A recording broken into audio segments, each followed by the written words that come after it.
Awfully proud of our guys. The way they played, obviously it wasn't perfect. We played a really good football team. A good football team in all three phases of the game. And every time we got a stop or every time we gained yards, they were hard-earned. And our kids did a great job battling through the ups and downs, the ebbs and flows of the ball game. Ultimately, we found a way to get the job done, and I'm awfully proud of our kids for that. It was a really good team effort today. The play of Gerard, especially after the ankle injury, that first drive he came back 3 for 3, the big throw to Phillips. What did that show you, or maybe you already knew it about him, but what did it kind of demonstrate? Well, Gerard, wants to play well, works hard. Has battled through some adversity on the football field or in his life, and showed through tonight. I mean, it's important to him, and we appreciate him for that. You guys were in Pitt territory, it seemed like all night. Couldn't punch in the end zone for a while. What do you say to the team to say keep doing what you're doing and it's going to pay off eventually, or how does that work? Well, I mean, you talk a little bit as coaches about what we're running and what we're doing to see if there's something else we can do to try and score a touchdown. But basically, it was pretty tight coverage all night, and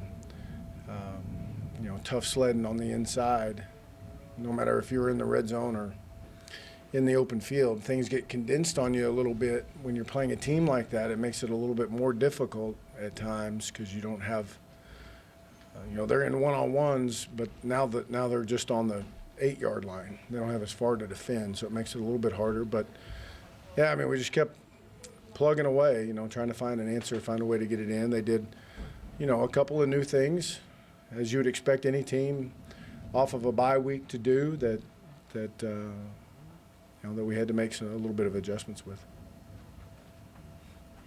They played an awful lot of press coverage tonight, maybe exclusively.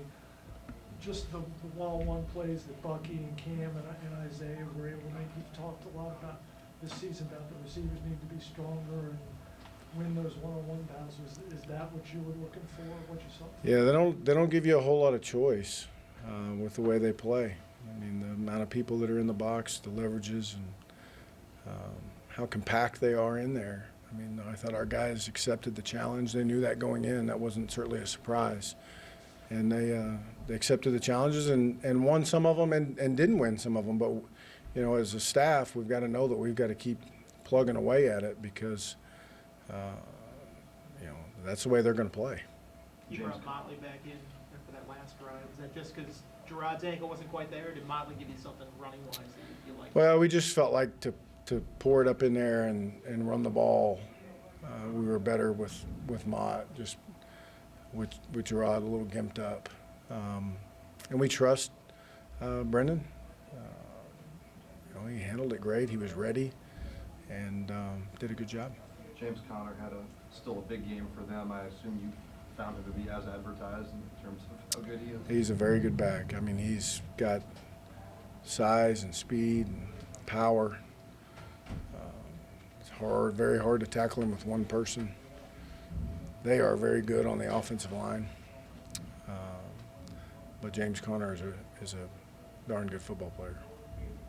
None of them was real long range, but this is a notoriously difficult venue for kickers with the way the wind swirls. Joey goes 6 for 6 tonight. Pretty confident in him when he trots out there? Sure. Joey's a great leader on our team.